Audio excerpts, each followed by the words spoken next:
신라 호텔의 거대한 크리스탈 샹들리에가 내뿜는 차가운 빛은 영회장 바닥에 고인 긴장감을 더욱 날카롭게 다듬고 있었다. 대한민국 상위 0.1%가 모인 이 자리에서 강민호는 완벽한 포식자의 얼굴을 한 채 와인잔을 만지작거리며 정면을 응시하고 있었다. 18년이라는 세월은 그에게 막대한 부와 범접할 수 없는 권위를 선사했지만 정작 그의 눈동자 깊은 곳에 자리 잡은 고질적인 공허함은 그 어떤 물질로도 채워지지 않은 채 화석처럼 굳어 있었다.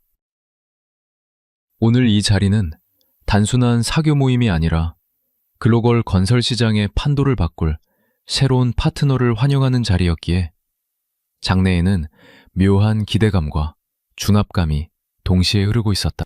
갑자기 연 회장의 거대한 문이 열리며 주위의 모든 대화가 일순간에 멈췄고 사람들의 시선은 약속이라도 한 듯 입구 쪽으로 쏠리기 시작했다. 강민호는 무심하게 고개를 돌렸으나 그 순간 그의 손에 들려있던 와인잔이 미세하게 떨리며 투명한 액체가 파들거리는 진동을 만들어냈다. 검은색 실크 드레스를 입고 우아하게 걸어 들어오는 여인의 모습은 18년 전 그가 자신의 손으로 직접 밀어냈던 가난하고 초라했던 이서윤의 흔적을 어디에서도 찾을 수 없었다. 그녀는 이제 전 세계가 주목하는 건설 거물의 대리인이자 당당한 경영인으로서 그 누구보다 눈부신 아우라를 뿜어내며 그가 서 있는 중심부를 향해 천천히 발을 내디뎠다. 서윤의 뒤를 따라 들어오는 3명의 아이들은 연회장에 모인 사람들의 숨을 멎게 할 만큼 압도적인 외모와 서늘한 분위기를 지니고 있었다. 첫째 아들인 태주는 강민호의 젊은 시절을 그대로 박아넣은 듯한 이목구비를 가졌으나 그 눈빛만큼은 아버지를 닮지 않은 증오와 냉소로 가득 차 있었다. 둘째 아들 재현은 안경 너머로 지적인 카리스마를 내뿜으며 주변의 모든 상황을 마치 데이터처럼 분석하는 듯한 기운을 풍겼고 막내딸 유진은 마치 스크린에서 막 튀어나온 여배우처럼 섬세한 아름다움을 자랑했다. 강민호는 심장이 터질 것 같은 고통 속에서도 저 아이들이 자신의 피를 이어받았음을 본능적으로 직감하며 다리가 풀리는 것을 간신히 버텼다. 서윤은 수많은 카메라 플래시와 사람들의 수군거림을 마치 존재하지 않는 공기처럼 취급하며 오직 강민호를 향해 정중하면서도 차가운 미소를 지어 보였다. 그녀의 발소리가 대리석 바닥을 울릴 때마다 민호의 기억 속에 묻어두었던 18년 전의 비릿한 이별의 순간들이 하나둘씩 수면 위로 떠올라 그의 목을 죄어오기 시작했다. 당시 그는 가문을 지키기 위해 그녀를 버렸다고 자유해왔지만 지금 제 눈앞에 나타난 이 장엄한 풍경은 그가 내린 결정이 얼마나 비겁하고 어리석었는지를 증명하는 참혹한 성적표와 같았다. 그는 입술을 깨물며 신음 같은 숨을 내뱉었으나 서윤은 이미 그를 지나쳐 주최 측과의 인사를 나누며 이 자리의 주인공이 누구인지 명확히 각인시키고 있었다. 사람들은 새 아이의 비현실적인 외모와 천재적인 분위기에 압도되어 감히 말을 걸지도 못한 채 그들의 일거수일투족을 관찰하며 경탄 섞인 감탄사를 연발했다. 태조는 주위의 시선에 익숙하다는 듯 민호의 시선을 정면으로 받아내며 한치의 흔들림도 없는 자세로 서윤의 곁을 든든하게 지키고 서 있었다. 민호는 아이들의 나이를 계산해 보았고 그 숫자가 정확히 18년이라는 이별의 시간과 일치한다는 사실을 깨달았을 때 온몸의 혈액이 거꾸로 솟구치는 듯한 충격을 받았다.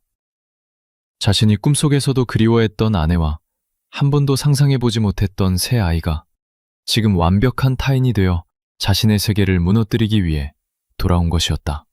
연 회장의 음악 소리는 더욱 화려해졌지만 민호의 귀에는 오직 서윤의 차분한 목소리와 아이들의 냉담한 침묵만이 세상의 전부인 것처럼 크게 울려 퍼졌다.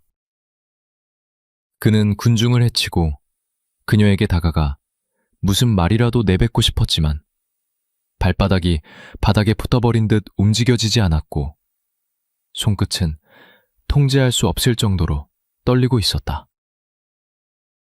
서윤은 이제 중년의 기품이 느껴지는 우아한 손길로 샴페인 잔을 들며 자신을 지켜보는 남편이었던 남자에게 보라는 듯 건배의 제스처를 취했다. 그 동작에는 과거의 원망도 슬픔도 담겨 있지 않았으며 오직 승미한 자만이 가질 수 있는 여유와 그를 철저히 배제한 타인으로서의 예의만이 존재할 뿐이었다. 민호는 자신이 가진 수조 원의 재산과 수만 명의 직원을 거느린 권력이 이 순간 얼마나 부질없고 보잘것없는 것인지를 뼈저리게 느끼며 참담한 심정으로 눈을 감았다. 눈을 감아도 잔상처럼 남은 새 아이의 수려한 외모와 서윤의 당당한 뒷모습은 그가 지난 18년 동안 쌓아올린 성공이라는 성벽을 단숨에 가루로 만들어버리고 있었다. 그는 이제야 깨달았다. 자신이 버린 것은 단순히 가난한 여자 한 명이 아니라 자신의 영혼과 미래, 그리고 그 무엇과도 바꿀 수 없는 진정한 삶의 가치였다는 사실을 말이다. 화려한 파티의 열기는 식을 줄 몰랐지만 강민호라는 남자의 세상은 오늘 밤을 기점으로 거대한 빙하 아래로 가라앉기 시작했다. 서윤은 아이들과 함께 비즈니스 파트너들과 유창한 영어와 한국어를 섞어가며 대화를 주도했고 그 모습은 마치 잘 짜인 연극의 주인공들처럼 완벽하여 누구도 의문을 제기할 수 없었다.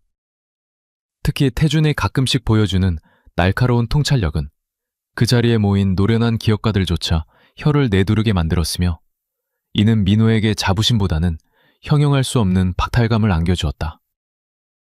민호는 멀리서나마 아이들의 목소리를 듣고 싶어 귀를 기울였으나 연회장의 소음은 무정하게도 그들의 대화를 가로막았고 그는 오직 시각적인 충격에만 의존한 채 고립되어 갔다. 18년 전 차갑게 등을 돌렸던 그 남자는 이제 화려한 감옥 속에 갇힌 죄수처럼 자신의 가족이었던 사람들을 멀리서 훔쳐볼 수밖에 없는 처지가 된 것이다. 서윤의 뒤를 따르던 3명의 그림자가 연회장의 화려한 조명 아래로 완전히 모습을 드러내자 장내에는 기이한 침묵이 다시 한번 감돌기 시작했다. 가장 먼저 사람들의 시선을 사로잡은 것은 대열의 선두에 선 장남 태준이었는데 그의 외모는 보는 이들의 숨을 턱 막히게 할 만큼 강렬했다. 짙은 눈썹과 뚜렷한 이목구비 그리고 차갑게 매려앉은 인매는 18년 전 대한민국 재계를 뒤흔들었던 젊은 시절의 강민호를 거울로 비춘 듯 소름 끼치게 닮아 있었다. 하지만 태준의 눈동자에는 과거의 민호가 가졌던 오만함이나 세속적인 욕망 대신 깊이를 알 수 없는 지성과 날선 경계심이 푸른 불꽃처럼 일렁이고 있었다. 그는 주위에 쏟아지는 시선에도 전혀 위축되지 않고 오히려 그 시선들을 자신의 발 아래 두는 듯한 태도로 묵묵히 걸음을 옮겼다. 태준의 바로 뒤를 따르는 차남 재현은 현과는 또 다른 종류의 날카로운 지성미를 풍기며 주변의 공기를 차분하게 가라앉히고 있었다. 무태안경 너머로 보이는 그의 눈매는 쌍둥이 형제인 태준보다 조금 더 부드러웠지만 그 안에는 세상의 모든 이치를 꿰뚫어보는 듯한 냉철한 계산이 숨겨져 있었다. 그는 연회장에 들어선 순간부터 주변의 인테리어와 사람들의 동선, 그리고 보안 요원들의 위치를 무심한 듯 훑어보며 마치 복잡한 수식을 풀어나가는 수학자처럼 상황을 분석하고 있었다. 그의 손끝은 가볍게 자켓의 단추를 스치고 지나갔지만 그 사소한 동작 하나에서도 범접할 수 없는 귀족적인 기품이 배어나왔다. 마지막으로 모습을 드러낸 막내딸 유진은 앞선 두 오빠가 가진 남성적인 강인함과는 대조적인, 그러나 결코 약하지 않은 신비로운 아름다움을 발산하고 있었다. 그녀의 긴 목성과 가녀린 어깨 라인은 마치 유리로 빚은 듯 위태로워 보였지만 그 내면에는 그 누구보다 단단한 예술가적 자아와 고집이 자리 잡고 있음을 짐작케 했다. 유진이 걸음을 옮길 때마다 드레스 자락이 물결치며 만들어내는 우아한 곡선은 마치 흐르는 음악을 시각화한 듯한 착각을 불러일으켰고 사람들은 그녀에게서 눈을 떼지 못했다. 세 아이는 각기 다른 매력을 지니고 있었지만 그들 사이에는 보이지 않는 끈끈한 유대감과 서로를 완벽하게 신뢰하는 눈빛이 오가고 있었다. 연회장 곳곳에서는 참았던 숨을 터뜨리듯 웅성거리는 소리가 파도처럼 퍼져나가기 시작했고 그 소음의 중심에는 언제나 강민호라는 이름이 거론되고 있었다. 사람들은 태준의 얼굴과 연회장 중앙에 멍하니 서 있는 민호의 얼굴을 번갈아 쳐다보며 믿을 수 없다는 듯 수군거렸고 그 의심은 점차 확신으로 변해가고 있었다. 누군가는 태준이 민호의 숨겨진 아들이 아니냐며 속삭였고 또 다른 누군가는 유전자의 힘이 얼마나 무서운 것인지에 대해 감탄 섞인 어조로 이야기했다. 이 소란 속에서 오직 강민호만이 시간과 공간이 분리된 듯한 진공 상태에 갇혀 자신의 심장 소리조차 듣지 못한 채 얼어붙어 있었다. 민호의 시선은 본능적으로 태준의 얼굴에 고정되었고 그 순간 그의 뇌리에 잊고 지냈던 18년 전의 기억들이 주마등처럼 스쳐 지나갔다. 거울을 볼 때마다 마주했던 자신의 젊은 날의 초상이 바로 저기 살아서 움직이고 있다는 사실은 그에게 공포에 가까운 전율을 안겨주었다. 태준이 고개를 돌려 쨍그랑하는 소리가 연회장의 소음을 잠시 잠재웠지만 민호는 자신의 발치에서 깨진 유리 조각들을 내려다볼 여유조차 없이 멍하니 아이들을 응시했다. 바지에 튄 붉은 얼룩은 마치 그가 지난 세월 동안 외면해왔던 죄책감이 실체화되어 그를 더럽히는 낙인처럼 보였고 그는 수치심과 충격으로 얼굴이 하얗게 질려갔다. 비서실장이 황급히 다가와 손수건을 건넸지만 민호는 그 손길을 거칠게 뿌리치며 오직 서윤과 새 아이에게서 시선을 떼지 않았다. 그의 머릿속에서는 복잡한 숫자들이 엉키며 돌아가고 있었는데 그것은 아이들의 나이와 그가 서윤을 버렸던 그해 겨울의 날짜들이었다.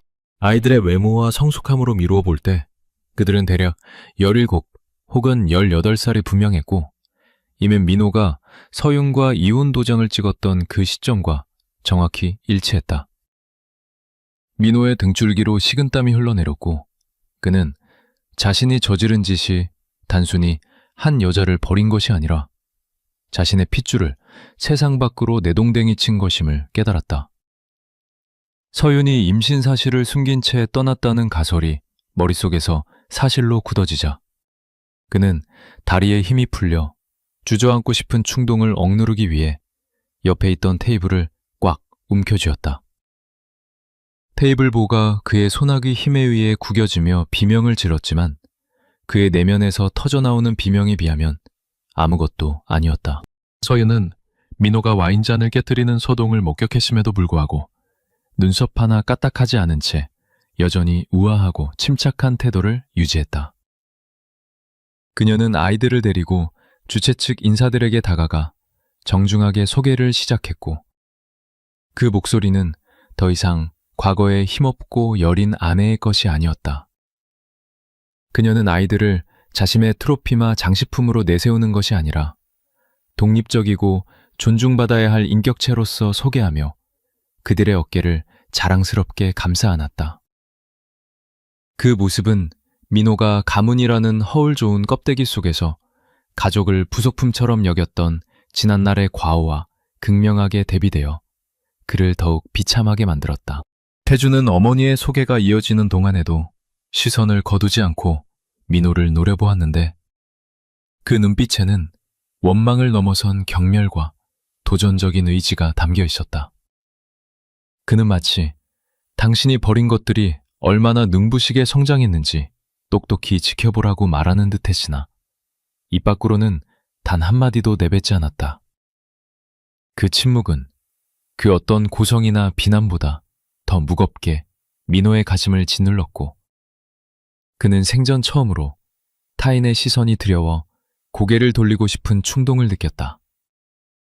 천재적인 두뇌와 압도적인 외모를 가진 이 세 명의 아이들은 민호가 평생을 바쳐 쌓아 올린 성공의 탑이 사실은 모래성보다 약한 것이었음을 존재 자체로 증명하고 있었다.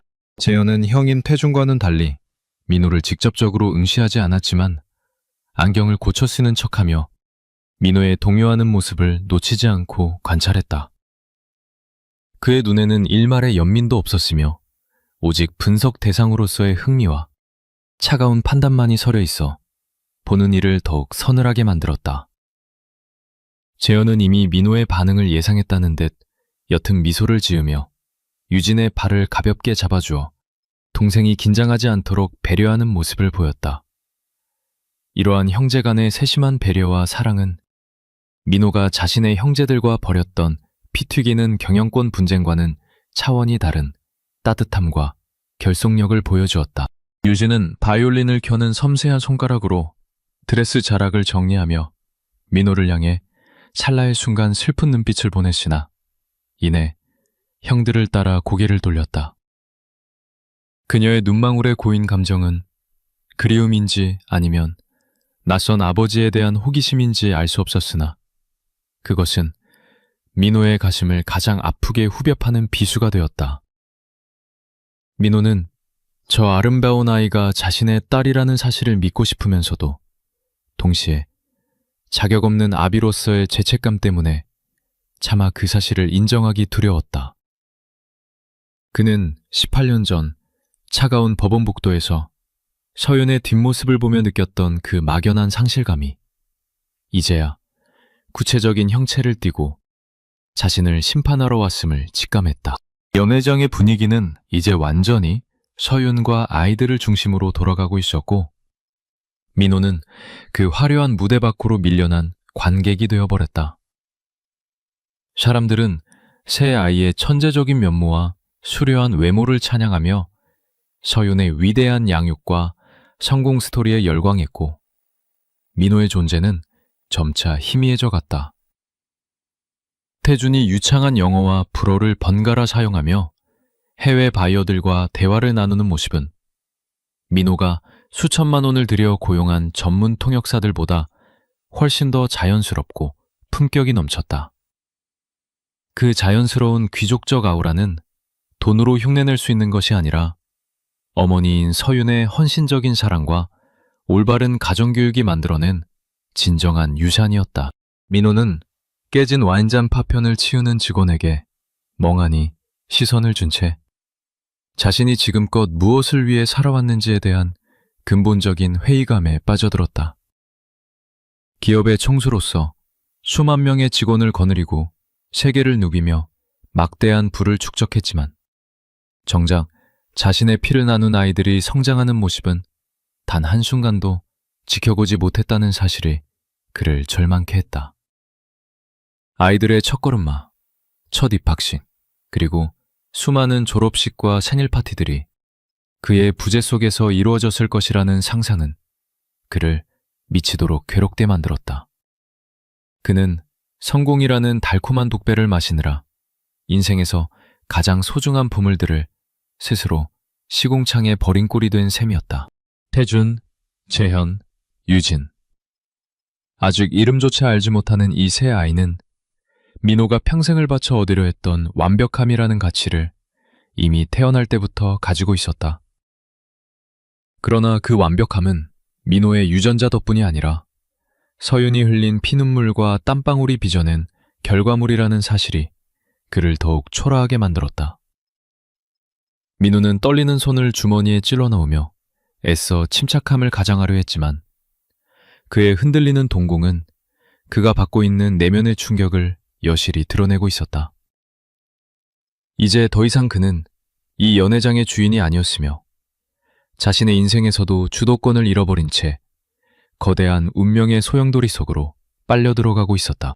서윤은 잠시 틈을 타 민호가 서 있는 쪽을 바라보았는데 그 눈빛은 예전의 원망조차 남아있지 않은 무심함 그 자체여서 민호를 더욱 비참하게 만들었다.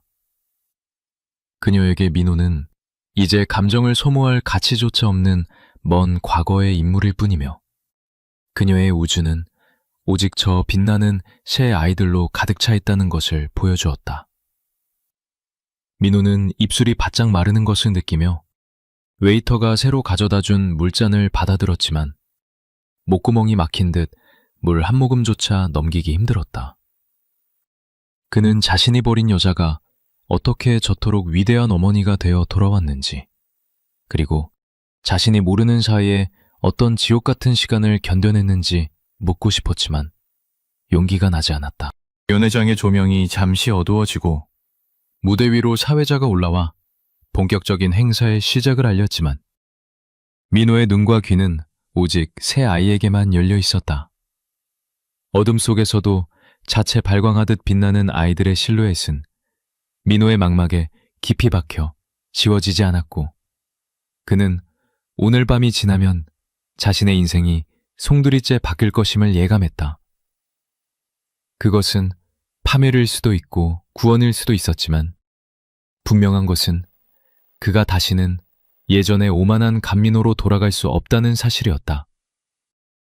18년이라는 세월의 간극은 너무나 깊고 넓어서 그가 가진 모든 재산을 쏟아붓는다 해도 메울 수 없을 것처럼 보였고, 그는 그 절망적인 거리감 앞에서 망연자실할 뿐이었다.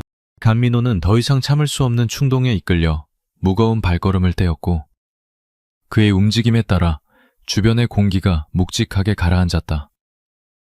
수많은 인파가 그를 중심으로 모세의 기적처럼 갈라졌지만 정작 그의 눈에는 오직 이서윤과 새 아이만이 거대한 산처럼 우뚝 솟아보일 뿐이었다. 그는 자신이 지금 비즈니스 매너를 어기고 있다는 사실을 알고 있었지만 18년 동안 가슴속에서 썩어 문드러진 의문과 회한을 해결하지 않고서는 단 1초도 숨을 쉴 수가 없었다. 그의 시선이 서윤에게 고정되자 그녀와 대화를 나누던 외국계 투자자들마저 심상치 않은 기류를 감지하고 슬그머니 자리를 피해주었다. 민호가 손을 뻗어 서윤의 이름을 부르려던 찰나 강철 같은 그림자가 그의 앞을 가로막았고 그는 본능적으로 멈칫할 수밖에 없었다. 장남 태준이 어느새 서윤의 앞을 막아서며 민호를 내려다보고 있었는데 그 눈빛은 마치 침입자를 경계하는 맹수의 그것처럼 서늘하고 위협적이었다. 태준은 아버지인 민호보다 키가 반뼘이나 더 컸으며 그의 넓은 어깨는 서윤을 세상의 모든 위협으로부터 완벽하게 격리시키는 난공불락의 성벽과도 같았다. 태준의 입에서 나온 첫마디는 아버지라는 그리운 호칭이 아니라 철저하게 타인을 대하는 강민호 회장님이라는 건조한 직함이었다. 회장님, 공적인 자리에서 사적인 감정을 드러내시는 것은 귀샤의 명성에도 좋지 않을 것 같습니다. 태준의 목소리는 낮고 부드러웠으나 그 안에 담긴 단호함은 칼날처럼 예리하여 민호의 폐부를 깊숙이 찔러 들어왔다. 그 곁에 있던 차남 재현은 안경을 고쳤으며 차가운 목소리로 거들었는데 그는 민호의 감정적인 접근이 초래할 수 있는 주가 하락과 이미지 타격에 대해 무미건조하게 읊조렸다. 막내 유진은 차마 민호의 눈을 마주치지 못하고 태준의 등 뒤로 숨었지만 그녀가 서윤의 옷자락을 꽉 쥐고 있는 하얀 손끝은 그녀 또한 민호를 두려워하고 있음을 보여주었다. 민호는 아이들이 자신을 철저히 외부인이자 위험 요소로 인식하고 있다는 사실에 억장이 무너지는 듯한 고통을 느꼈다. 그는 떨리는 입술을 달싹이며 아이들 너머에 있는 서윤을 바라보았고 그녀는 그제야 태준의 어깨 너머로 민호와 시선을 맞추었다. 그녀의 눈동자는 18년 전 법원 앞에서 마지막으로 보았던 그날처럼 깊고 고요했지만 그 안에는 더 이상 슬픔이나 미련 같은 감정의 찌꺼기가 남아있지 않았다. 서윤은 아이들에게 괜찮다는 듯 고개를 끄덕여 비켜나게 했지만 아이들은 여전히 경계를 풀지 않은 채 민호를 포위하듯 둘러싸고 있었다. 오랜만이네요, 강민호 씨. 서윤의 목소리는 봄바람처럼 부드러웠지만 그 호칭은 두 사람 사이에 건널 수 없는 18년의 간이 흐르고 있음에 명확히 해주었다. 민호는 목이 메어 아무 말도 할 수 없었고 그저 멍하니 그녀와 아이들을 번갈아 보며 어떻게 이런 일이 라는 말만 반복할 뿐이었다. 서윤은 씁쓸한 미소를 지으며 샴페인 잔을 내려놓았고 그녀의 눈빛은 잠시 허공을 응시하며 18년 전 그 춥고 시리던 겨울날의 기억 속으로 빨려 들어갔다. 그날은 오늘처럼 화려한 조명도 따뜻한 박소갈채도 없던 오직 절망과 공포만이 가득했던 날이었다. 18년 전 대한민국 최고의 재벌가인 강성그룹의 며느리였던 서윤은 화려한 새장 속에 갇힌 새처럼 숨죽여 살고 있었다. 민호는 가문을 이끌어야 한다는 중압감과 어머니인 조 여사의 강압적인 통제 속에서 점차 차가운 괴물이 되어갔고 서윤은 그런 남편의 곁에서 점차 말라가고 있었다. 그러던 어느 날 서윤은 자신의 뱃속에 3개의 작은 생명이 자라고 있다는 기적 같은 사실을 알게 되었고 처음으로 삶에 대한 희망을 품었다. 그녀는 떨리는 손으로 초음파 사진을 주고 민호에게 이 기쁜 소식을 전하려 했으나 그날 밤 그녀를 기다리고 있던 것은 민호가 아닌 시어머니 조 여사였다.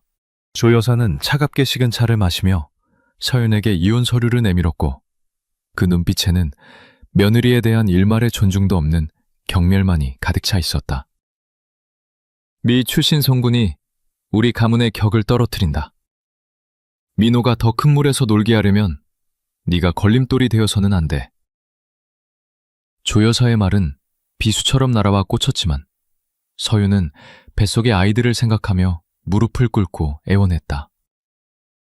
하지만 조 여사는 임신 사실을 눈치챘다는 듯 싸늘하게 웃으며 그 뱃속의 것이 족쇄가 될 순 없지. 지우고 떠나든가 아니면 쥐도 새도 모르게 사라지든가 선택해라.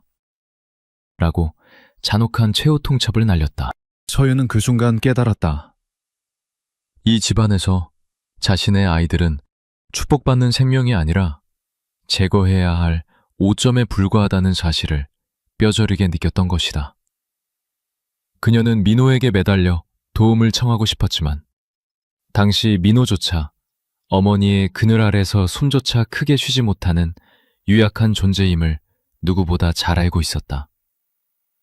만약 임신 사실이 민호에게 알려진다면 조 여사는 아이들을 빼앗아 자신을 쫓아내거나 혹은 더 끔찍한 방법으로 아이들의 존재 자체를 지워버릴 수도 있다는 공포가 엄습했다.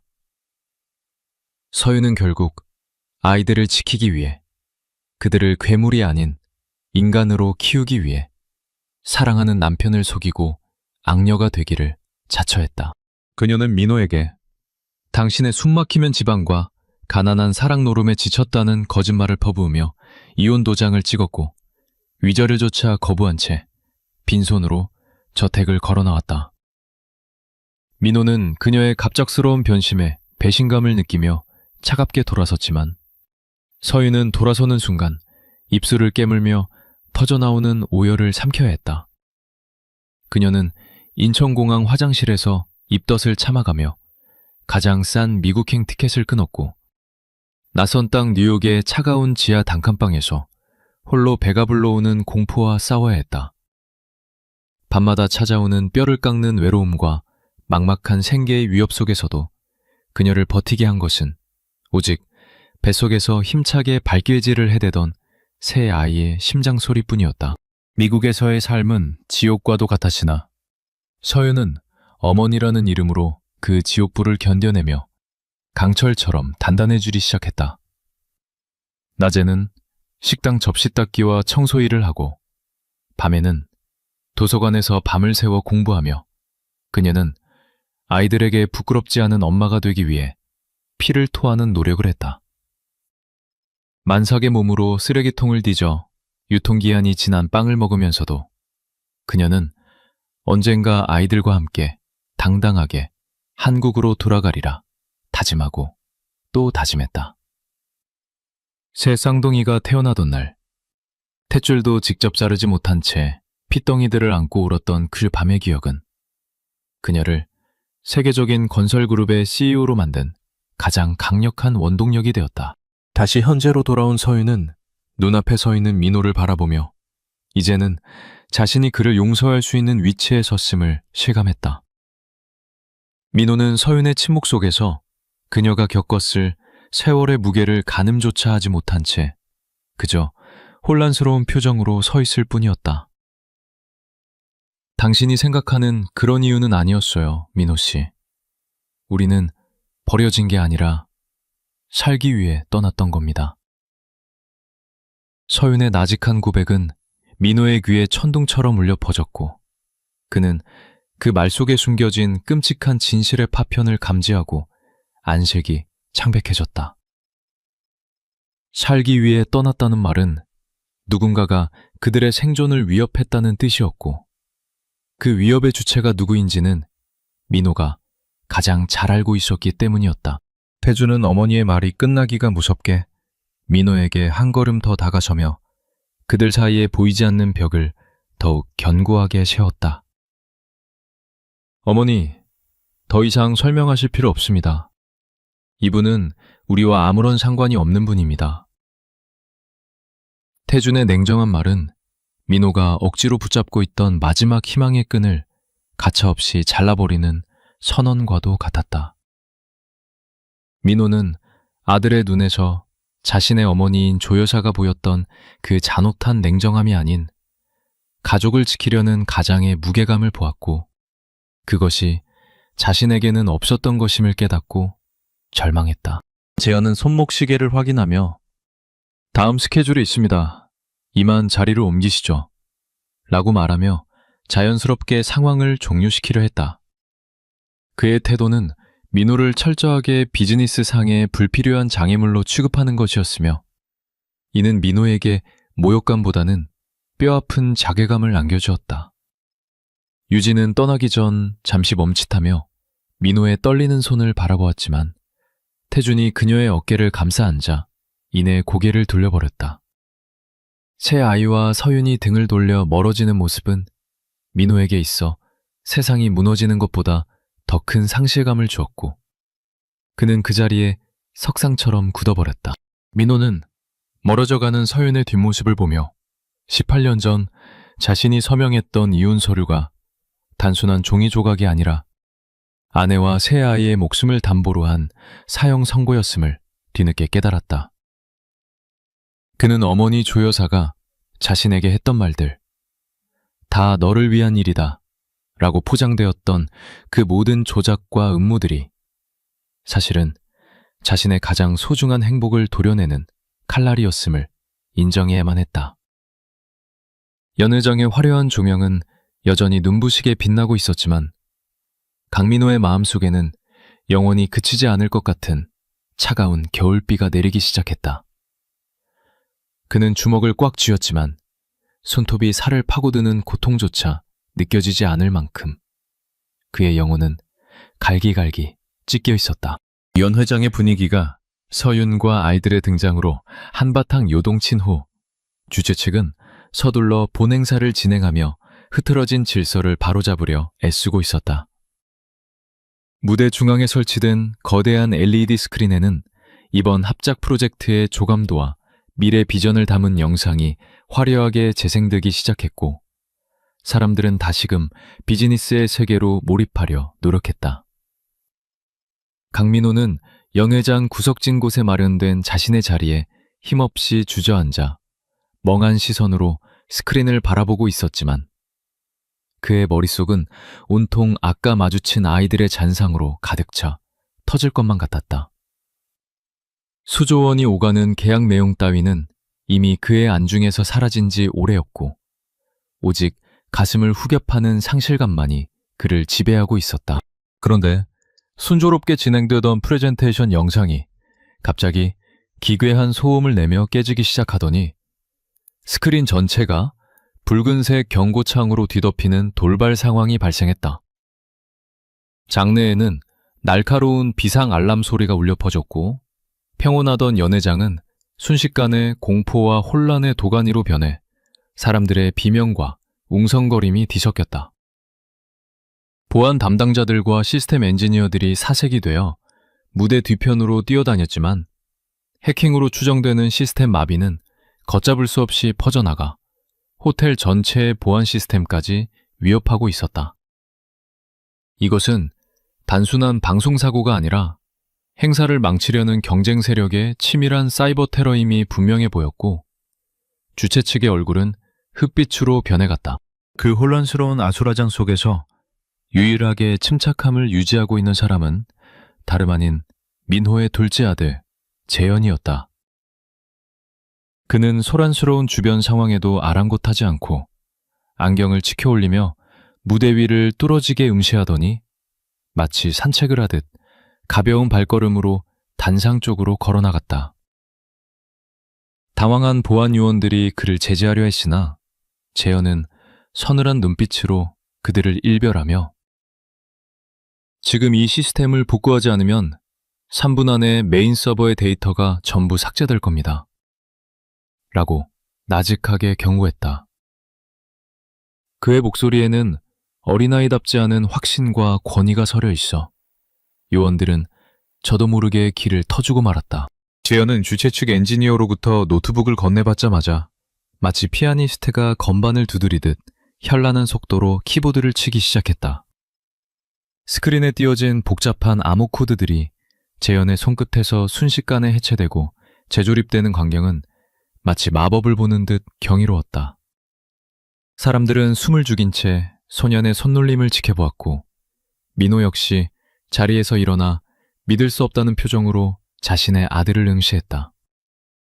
그것은 민호가 젊은 시절 밤을 새워가며 기업의 난제들을 해결할 때 보였던 그 천재적인 집중력과 판박이었으나 재현의 능력은 그 수준을 아득히 뛰어넘고 있었다.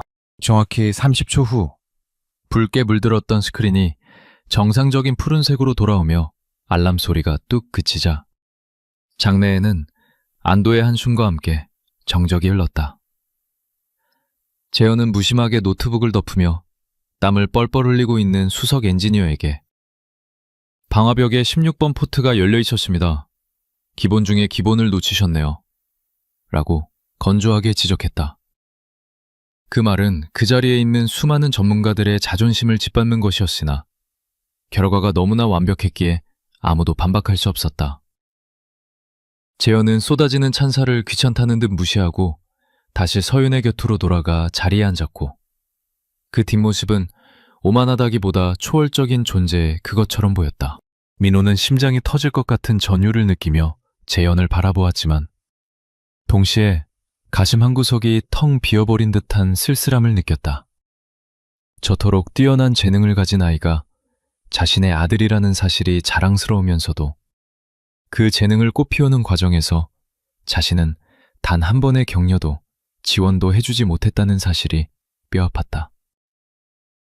재현이 보여준 천재성은 민호의 유전자에서 비롯된 것일지 모르지만 그것을 다듬고 완성시킨 것은 오직 서윤의 헌신적인 뒷바라지였음을 부정할 수 없었다.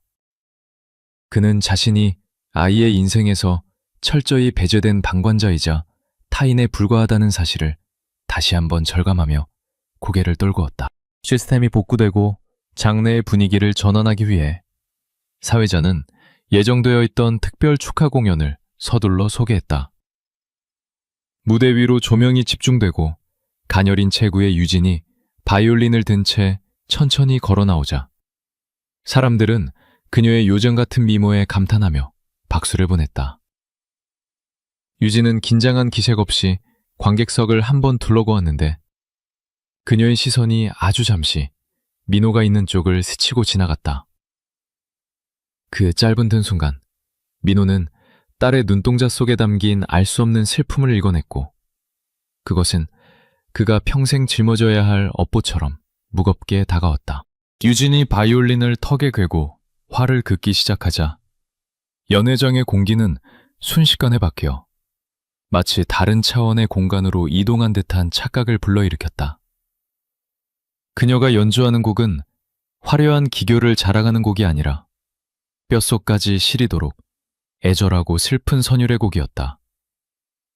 바이올린 현이 울릴 때마다 뿜어져 나오는 비통함과 그리움은 듣는 이들의 가슴을 먹먹하게 만들었고, 화려한 파티장에 모인 사람들의 들뜬 마음을 차분하게 가라앉혔다. 그것은 단순히 악기를 연주하는 것이 아니라 자신의 영혼을 깎아 소리를 만드는 듯한 처절한 호소력마저 지니고 있었다.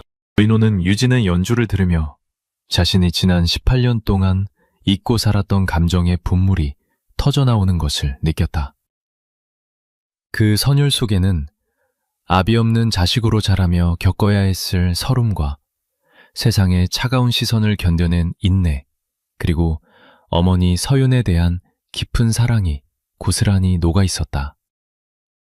민호는 음악이 이렇게까지 사람을 아프게 할 수 있다는 것을 처음 알았고, 그 아픔의 원인이 바로 자신이라는 사실에 치를 떨었다.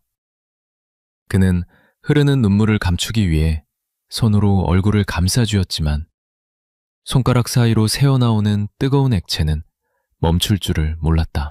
연주가 절정에 다다르자 유진의 몸짓은 더욱 격정적으로 변했고, 바이올린 소리는 마치 오열하듯 연회장을 가득 채우며 사람들의 영혼을 뒤흔들었다.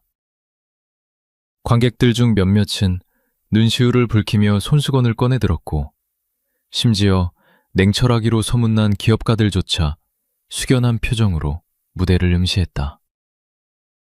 유진은 눈을 감은 채 오직 음악과 하나가 되어 자신의 내면에 쌓인 감정비를 쏟아내고 있었고, 그 모습은 너무나 아름다워서 오히려 비현실적으로 느껴졌다. 민호는 저 작은 아이가 감당했을 무게를 짐작조차 할 수 없어 미안하다는 말조차 입 밖으로 내지 못하고 속으로 삼켰다. 마지막 음이 허공 속으로 흩어지며 연주가 끝나자 연회장에는 잠시 동안 숨막히면 정적이 흘렀고, 이내 천둥 같은 기립박수가 터져나왔다. 유진은 숨을 몰아쉬며 우아하게 인사를 했지만 그녀의 얼굴에는 기쁨보다는 어딘가 해소되지 않은 갈증이 남아있는 듯했다.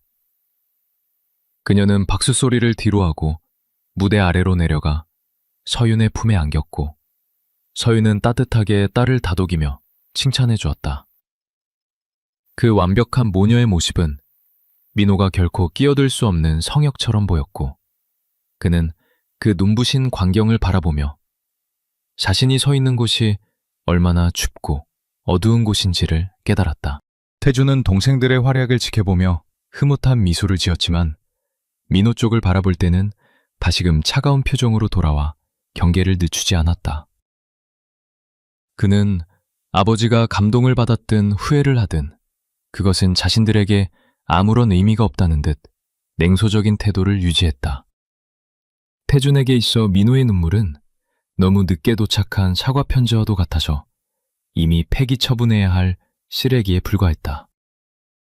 그는 동생들을 챙기며 자리에서 일어날 준비를 했고, 그들의 당당한 태도는 민호를 더욱 작아지게 만들었다. 민호는 도저히 그 자리에 더 이상 앉아있을 수가 없어 비틀거리는 걸음으로 연회장을 빠져나와 호텔 테라스로 향했다. 차가운 밤 공기가 달아오른 얼굴을 식혀주었지만 가슴속에서 타오르는 후회의 불길은 종처럼 잡히지 않았다. 그는 테라스 난간을 붙잡고 서울의 화려한 야경을 내려다보았지만 그 불빛들이 모두 자신을 비웃는 눈동자처럼 느껴져 현기증이 일었다. 자신이 평생을 바쳐 쌓아올린 성공의 탑 꼭대기에서 내려다본 세상은 사실 아무것도 없는 허무한 낭떠러지였음을 그는 이제야 뼈저리게 실감하고 있었다. 테라스 구석 어둠 속에서 누군가의 기척이 느껴졌고, 민호가 고개를 돌리자 그곳에는 태준이 팔짱을 낀 채 그를 노려보고 있었다. 태준은 민호가 따라 나올 것을 예상이라도 한 듯 기다리고 있었고, 그의 표정에는 일말의 망설임도 없는 결단력이 서려 있었다. 공연은 즐거우셨습니까, 회장님? 태준의 목소리는 정중했지만 그 안에 담긴 가시는 날카로웠고, 민호는 아들의 물음에 대답할 말을 찾지 못해 입술만 깨물었다. 태주는 천천히 민호에게 다가왔고 그 위압감은 민호가 지금까지 만난 그 어떤 거물급 인사들에게서도 느껴보지 못한 종류의 것이었다. 당신이 감동한 척 눈물을 흘리는 모습을 보니 역겨움을 참기가 힘들더군요. 태준의 독설은 거침이 없었고 민호는 그 말에 반박할 자격이 없다는 것을 알기에 고개를 숙일 수밖에 없었다. 태준은 주머니에서 무언가를 꺼내 들었는데 그것은 하얀 봉투였고 그는 그것을 민호의 가슴팍에 거칠게 밀어넣었다. 이건 우리 가족이 당신과 당신 어머니에게 보내는 마지막 경고이자 청구서입니다. 태준의 눈빛은 밤하늘의 별보다 더 차갑게 빛나고 있었고 민호는 그 봉투가 무엇을 의미하는지 직감적으로 알 수 있었다. 민호는 떨리는 손으로 봉투를 쥐었지만 차마 열어볼 엄두를 내지 못하고 태준의 얼굴만 멍하니 바라보았다. 태준아, 나는... 민호가 힘겹게 아들의 이름을 불렀지만 태준은 차갑게 말을 잘랐다. 제 이름을 부를 자격이 있다고 생각하십니까? 당신은 그저 생물학적인 부계 유전자를 제공한 사람일 뿐. 저에게는 아버지라는 단어와 가장 거리가 먼 사람입니다. 태준의 말 한마디 한마디는 민호의 심장에 대못처럼 박혔고 그는 숨을 쉬는 것조차 고통스러워 가슴을 움켜쥐었다. 바람이 불어와 태준의 머리카락을 헝클어뜨렸지만 그는 미동도 하지 않은 채 민호를 내려다보며 마지막 일격을 가할 준비를 하고 있었다.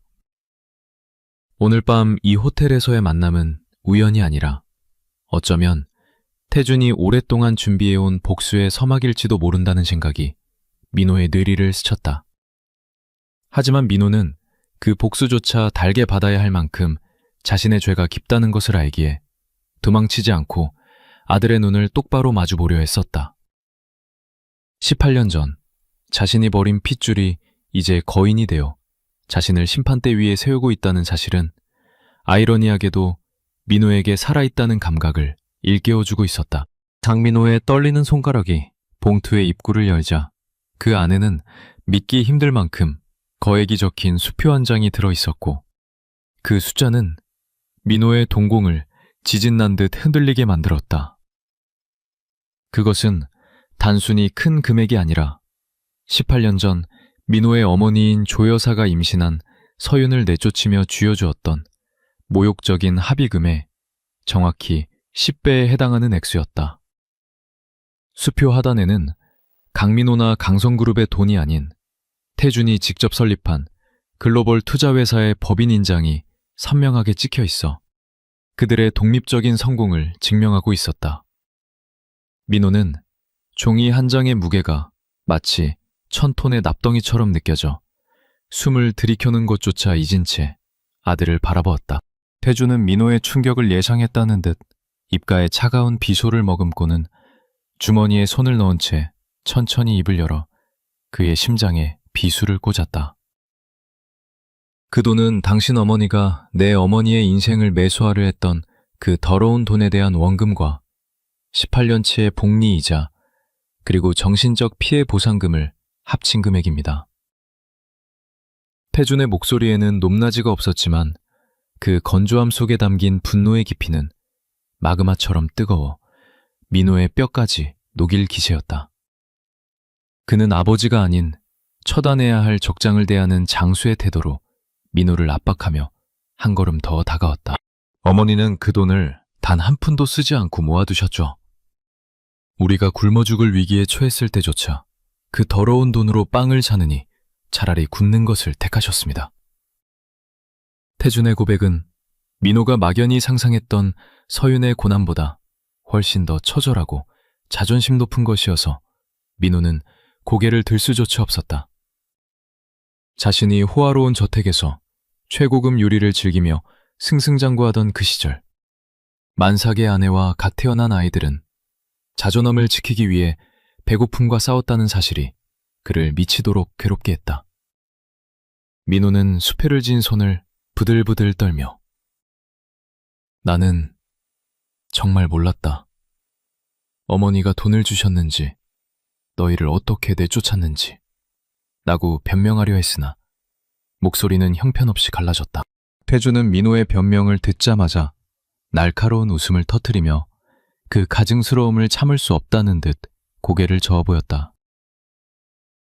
몰랐다는 것이 면죄부가 될 수는 없습니다. 당신은 알려고 하지 않았고 지키려 하지 않았으며 가장으로서의 책무를 방기했습니다. 무지는 죄악입니다, 회장님. 태준의 논리는 너무나 정연하고 반박 불가한 것이어서 민호는 마치 법정 최고형을 선고받은 죄수처럼 무력감을 느꼈다. 태준은 민호의 눈을 똑바로 음시하며 이 돈을 받으십시오. 그리고 다시는 우리 가족 앞에, 특히 어머니 앞에 나타나지 마십시오. 이것이 우리가 베푸는 마지막 자비입니다.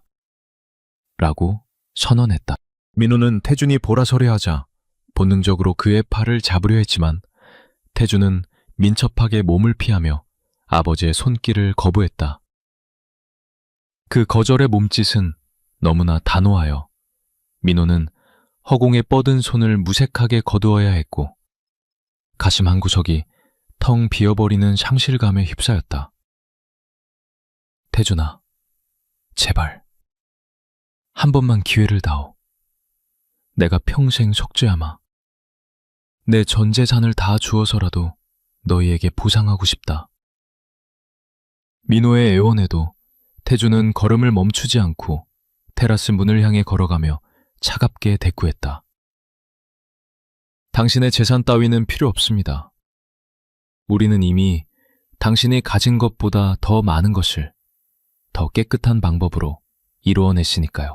태준이 테라스를 빠져나가자 민호는 다리에 힘이 풀려 난간을 붙잡고 주저앉을 뻔했으나 이배로 그들을 보낼 수는 없다는 절박함이 그를 다시 일으켜 세웠다. 그는 수표를 구겨 주머니에 넣고 비틀거리는 걸음으로 연회장을 가로질러 아이들과 서윤이 사라진 방향으로 미친 듯이 뛰기 시작했다. 주위의 시선이나 체면 따위는 더 이상 중요하지 않았고 오직 멀어져가는 가족의 뒷모습을 한 번이라도 더 눈에 담아야 한다는 생각뿐이었다. 로비로 뛰어내려가는 그의 모습은 대한민국 재계서열 5위의 회장이 아니라 소중한 것을 잃어버리고 울부짖는 나약한 중년 남성의 처절한 몸부림에 불과했다. 호텔 정문 앞에는 이미 수많은 취재진과 인파가 몰려 있었지만 그 중심에는 서윤과 새 아이가 타려고 대기 중인 차량이 압도적인 위용을 뽐내며 서 있었다. 그 차는 국내에 단 한 대밖에 없다는 최고급 하이퍼카였고 그 차가 내뿜는 광택과 디자인은 민호가 타고 온 세단조차 초라하게 만들 만큼 미래적이고 세련되었다. 발레 파킹 요원조차 떨리는 손으로 차 문을 열어주고 있었고 서윤은 마치 여왕처럼 기품 있게 차에 오를 준비를 하고 있었다. 민호는 숨을 헐떡이며 인파를 헤치고 나갔고 경호원들이 제지하려 했으나 그의 살기 어린 눈빛에 놀라 길을 터주었다. 서윤아! 민호의 외침이 밤하늘을 갈랐고 차에 오르려던 서윤이 멈칫하며 뒤를 돌아보았다. 그녀의 표정은 여전히 담담했으나 민호의 헝클어진 머리와 땀에 젖은 셔츠를 보자 미세하게 눈썹이 꿈틀거렸다. 민호는 그녀 앞까지 달려가 숨을 몰아쉬며 무릎이라도 꿇을 기세로 그녀를 올려다보았다. 제발 이렇게 가지마. 내가 잘못했다. 내 아이들 맞잖아. 아빠 노릇 한 번만이라도 하게 해줘. 민호의 목소리는 울먹임으로 가득 차 있었고 주변의 기자들은 이 충격적인 장면을 놓칠세라 연신 셔터를 눌러대며 플래시 세례를 퍼부었다. 그때 운전석 쪽이 아닌 뒷좌석 문을 열고 나오려던 태준이 다시 밖으로 나와 민호의 앞을 거대한 산처럼 가로막았다. 그는 기자들의 카메라를 전혀 의식하지 않은 듯 당당한 태도로 민호에게 다가와 조용하지만 힘있는 목소리로 경고했다. 여기서 더 추태를 부리면 강성그룹의 주가가 내일 아침 어떻게 될지 장담할 수 없습니다. 우리는 당신의 명예를 지켜주려는데 당신은 스스로 바닥을 보이시는군요. 태준의 말은 협박이 아닌 현실적인 조언이었으나 민호의 귀에는 그 어떤 욕설보다 더 아프게 들렸다. 민호는 태준 너머로 차 안에 앉아있는 재현과 유진을 바라보았는데 그들은 차창 너머로 아버지를 바라보며 복잡한 표정을 짓고 있었다. 재현은 무표정한 얼굴로 태블릿 PC를 보며 감정을 억누르고 있었고 유진은 슬픈 눈으로 민호를 응시하다가 이내 손으로 얼굴을 가려버렸다. 민호는 그 유리창 하나가 자신과 아이들 사이를 가로막는 넘을 수 없는 차원의 벽처럼 느껴져 절망했고 손을 뻗어 창문을 두드리고 싶은 충동을 억눌렀다. 그는 자신이 저 안에 들어갈 자격이 없다는 것을 뼈저리게 느끼며 주먹만 꽉 쥐었다. 서윤은 태준의 어깨를 가볍게 감싸며 그를 진정시켰고 민호를 향해 마지막으로 입을 열었다. 민호 씨, 우리는 당신의 도움이 필요해서 돌아온 게 아니에요. 당신 없이도 우리는 충분히 행복했고 앞으로도 그럴 겁니다. 그러니 과거의 망령에 사로잡혀 현재를 망치지 마세요. 그녀의 말은 단호했지만 그 안에는 18년 전 사랑했던 남자에 대한 마지막 연민이 깃들어 있었다. 그녀는 민호에게 더 이상의 미련을 두지 않겠다는 듯 과감하게 몸을 돌려 차 안으로 사라졌고 태준 역시 민호를 싸늘하게 일별한 뒤 차에 올랐다. 육중한 엔진음과 함께 차가 부드럽게 미끄러지듯 출발하자 민호는 마치 영혼이 빠져나간 사람처럼 그 자리에 멍하니 서서 멀어지는 테일램프를 바라보았다.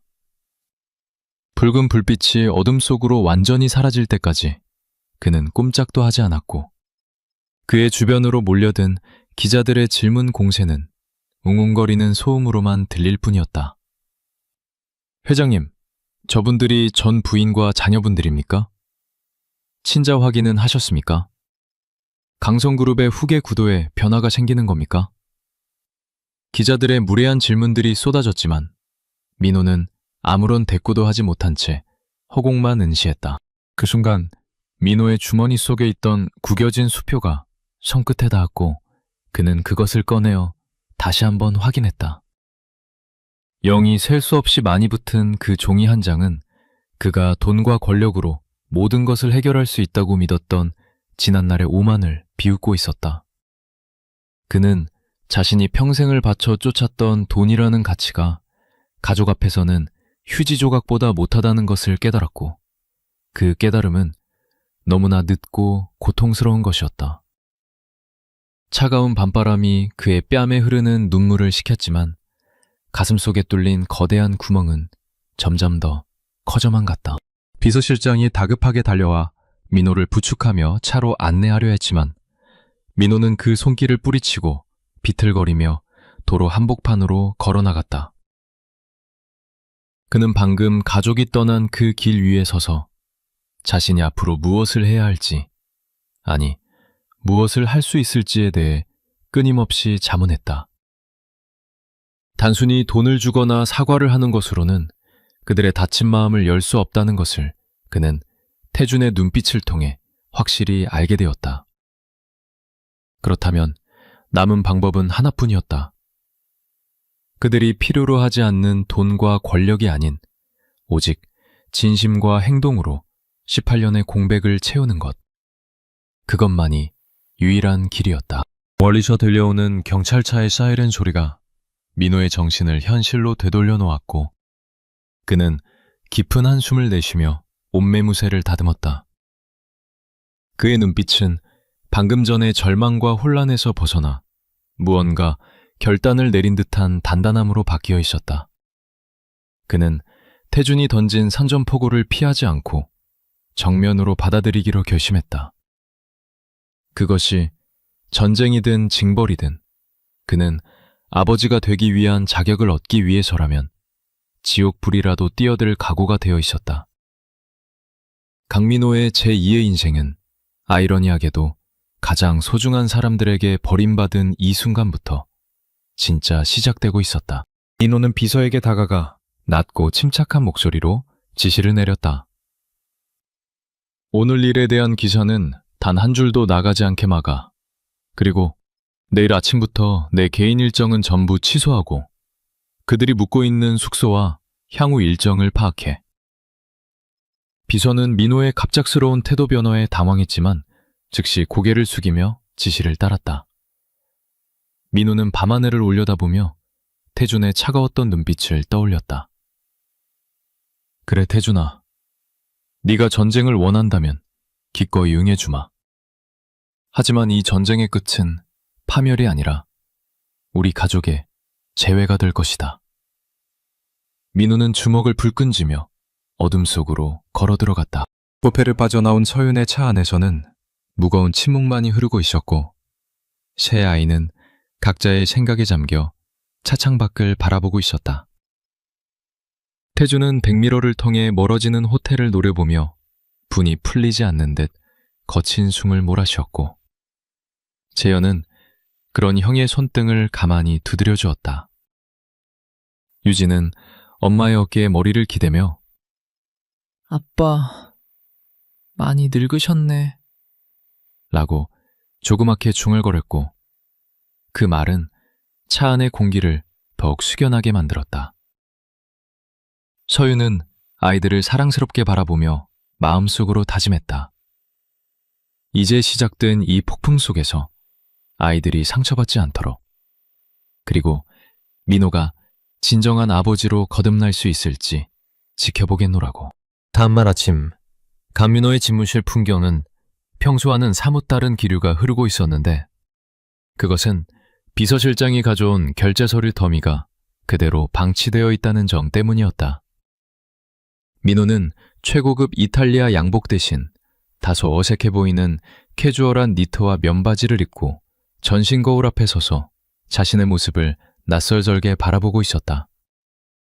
그는 태준이 던져준 수표와 모멸감을 곱씹으며 밤새 한숨도 자지 못했지만 오히려 그 고통이 그의 머릿속을 맑게 비워주어 새로운 목표를 설정하게 만들었다. 돈으로 살 수 없는 사람의 마음을 얻기 위해서는 자신이 가진 가장 비싼 것, 즉 시간과 자존심을 바닥에 내려놓아야 한다는 단순한 진리를 깨달은 것이었다. 그는 비서실장에게 오늘부터 모든 공식 일정은 부사장에게 위임한다. 내 개인적인 용무에는 수행비서도 운전기사도 필요 없다. 라고 짧고 단호하게 통고했다. 비서실장은 회장의 기행에 가까운 지시에 당황하여 입을 열려 했으나 민호의 눈에 서린 결연한 의지를 읽고는 조용히 고개를 숙일 수밖에 없었다. 민호는 직접 차를 몰고 서윤과 아이들이 머물고 있다는 성북동의 고급 단독주택으로 향했는데 운전대를 잡은 그의 손은 수조 원짜리 계약을 앞두고도 떨리지 않았던 때와 달리 미세하게 떨리고 있었다. 그는 뒷좌석에 실린 투박한 종이 가방을 룸미러로 힐끔거렸는데 그 안에는 값비싼 부석 대신 서윤이 18년 전 입덧을 할 때 그토록 먹고 싶어 했던 붕어빵과 군고구마가 식지 않게 포장되어 있었다. 성북동 저택의 높은 담벼락 앞에 도착한 민호는 초인종을 누르기 전 옷매무새를 다듬으며 심호흡을 몇 번이나 반복해야 했다. 인터폰 카메라를 향해 손을 뻗자마자 기계음 대신 변조된 듯한 하지만 익숙한 소년의 목소리가 스피커를 통해 흘러나왔다. 방문 목적과 신원을 명확히 밝혀주십시오. 사전에 예약되지 않은 방문객은 출입이 통제됩니다. 그것은 둘째 아들 재현의 목소리였고 그 건조하고 사무적인 말투는 민호가 회사에서 직원들을 다룰 때 쓰던 화법과 소름 끼치게 닮아 있어 쓴웃음을 짓게 만들었다. 민호는 목을 가다듬고 최대한 부드러운 목소리로 아빠다. 아니, 강민호다. 너희 엄마와 너희들에게 줄 것이 있어서 왔다. 라고 힘겹게 대답했다. 잠시 동안의 침묵 후 스피커 너머에서 재현의 차가운 질문이 이어졌다. 어머니의 혈액형, 태준형이 알레르기 반응을 일으키는 음식, 유진이가 사용하는 바이올린 현의 브랜드, 3초 안에 대답 못하시면 출입 불가입니다. 민호는 예상치 못한 기습 질문에 머릿속이 하얗게 변해버렸고 입술만 달싹이다가 단 하나도 대답하지 못하고 멍하니 서 있을 수밖에 없었다. 땡. 탈락입니다. 가족에 대한 기본 데이터도 없는 분을 들여보낼 순 없죠. 재현의 냉정한 통보와 함께 인터폰의 연결이 뚝 끊겼고 민호는 굳게 닫힌 철문 앞에서 망연자실한 표정으로 자신의 무지함을 탓하며 주먹을 꽉 쥐었다. 하지만 민호는 예전처럼 화를 내거나 차를 돌려 돌아가는 대신 배문 옆 차가운 돌계단에 쭈그리고 앉아 하염없이 기다리는 쪽을 택했다. 그는 자신이 모르는 아이들의 사소한 정보들이 사실은 관심과 사랑의 척도였음을 뼈저리게 느끼며 이 문이 열릴 때까지 기다리는 것이 자신의 첫 번째 속죄라고 생각했다. 시간이 흘러 해가 중천에 뜨고 지나가던 동네 주민들이 힐끔거려도 대한민국 굴지의 재벌 회장은 꼼짝도 하지 않고 종이 가방을 품에 안은 채 문을 지켰다. 저택 안 모니터룸에서 수십 개의 CCTV 화면을 통해 이 모습을 지켜보고 있던 재현은 민호의 끈기에 의외라는 듯 안경을 고쳤으며 미간을 찌푸렸다. 그때 저택 안쪽에서 유진이 바이올린 케이스를 메고 나오려다 배문 앞에 쭈그리고 앉아있는 민호를 발견하고는 멈칫했다. 그녀는 모니터를 보고 있던 재현에게 오빠, 저 아저씨 계속 저러고 있어. 날씨도 추운데. 라며 걱정스러운 목소리로 속삭였다. 태주는 소파에 앉아 책을 읽고 있었지만 페이지가 넘어가는 속도가 현저히 느려진 것으로 보아 그 역시 신경을 쓰고 있음이 분명했다. 결국 서윤이 외출 준비를 하고 나오다가 CCTV 화면 속에 민호를 발견하고는 깊은 한숨을 내쉬며 인터폰의 잠금 해제 버튼을 눌렀다. 육중한 철문이 철컥 소리를 내며 열리자 민호는 감전된 듯 벌떡 일어나시나 오랜 시간 쪼그리고 앉아 있었던 탓에 다리에 쥐가 나 휘청거렸다. 우스꽝스러운 꼴로 넘어질 뻔한 그를 잡아준 것은 뜻밖에도 문을 열고 나온 서윤이 아니라 잽싸게 달려나온 태준의 반사신경이었다. 태준은 민호의 팔을 잡았다가 균형이 잡히자마자 불에 댄 듯 손을 떼며 여기서 궁상 떨지 마시고 돌아가십시오. 경찰을 부르려다 참은 겁니다. 라고 차갑게 쏘아붙였다.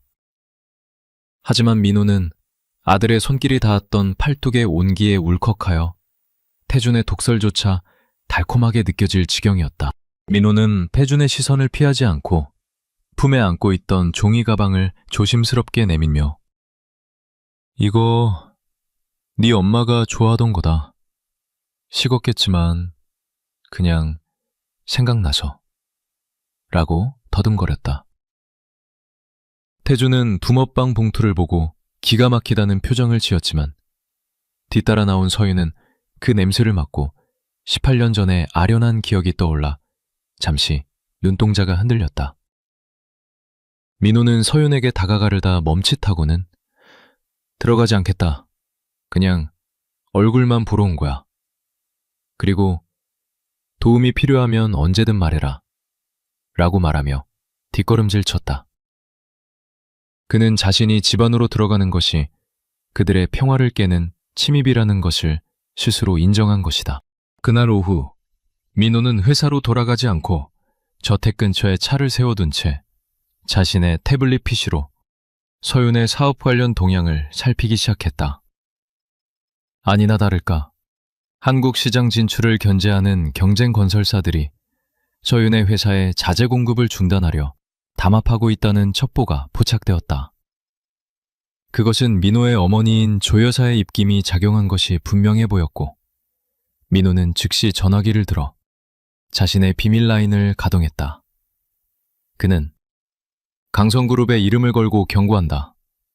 오늘 내로 자재 공급을 정상화하지 않으면 내일부터 그 회사는 지도에서 사라질 줄 알아라. 라고 낮지만 서슬퍼런 목소리로 지시를 내렸다. 민호는 자신의 개입이 서윤에게 알려져 그녀의 자존심을 상하게 하는 것을 원치 않았기에 철저하게 그림자처럼 움직이며 문제를 해결해 나갔다. 몇 시간 뒤 서윤의 핸드폰으로 자재공급업체 대표들의 사과 전화가 빗발치기 시작했고 그녀는 영문을 몰라 하면서도 안도의 한숨을 내쉬었다.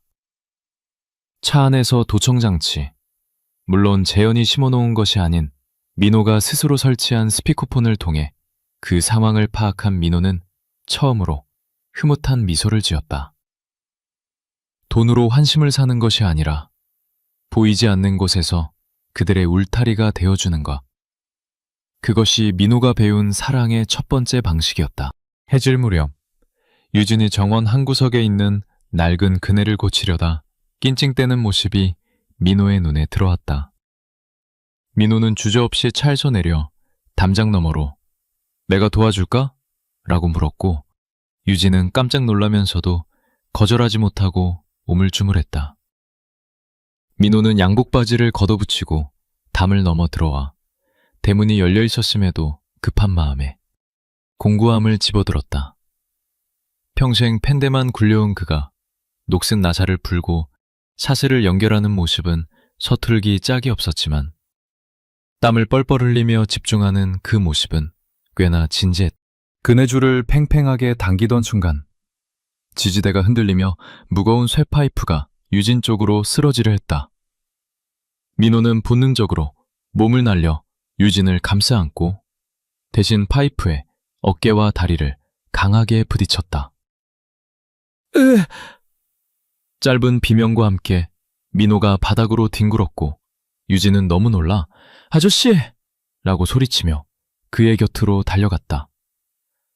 소란스러운 소리에 집 안에 있던 서윤과 태준, 재현이 뛰쳐나왔고 그들은 흙투성이가 된 채 다리를 부여잡고 있는 민호와 무사한 유진을 발견했다. 민호는 극심한 통증이 발목을 타고 올라왔지만 놀란 유진을 안심시키기 위해 억지로 웃으며 괜찮다. 나는 괜찮아. 유진아, 너 안 다쳤니? 라고 먼저 물었다. 그의 이마에는 식은땀이 송골송골 맺혀 있었고 말끔했던 니트는 찢어져 피가 배어나오고 있었다. 태주는 찌그러진 쇠파이프와 민호의 퉁퉁 부어오른 발목을 번갈아 보며 복잡한 표정을 지었다. 그 오만하고 자기밖에 모르던 남자가 고작 그네 하나 고쳐주겠다고 딸을 보호하겠다고 몸을 던진 상황이 도무지 믿기지 않았기 때문이다. 서윤은 급히 구급상자를 들고 와 민호의 바짓단을 걷어올렸고 시퍼렇게 멍든 발목을 보며 도대체 왜 이런 무모한 짓을 해요? 사람 불러서 시키면 되잖아요. 라고 화를 냈다.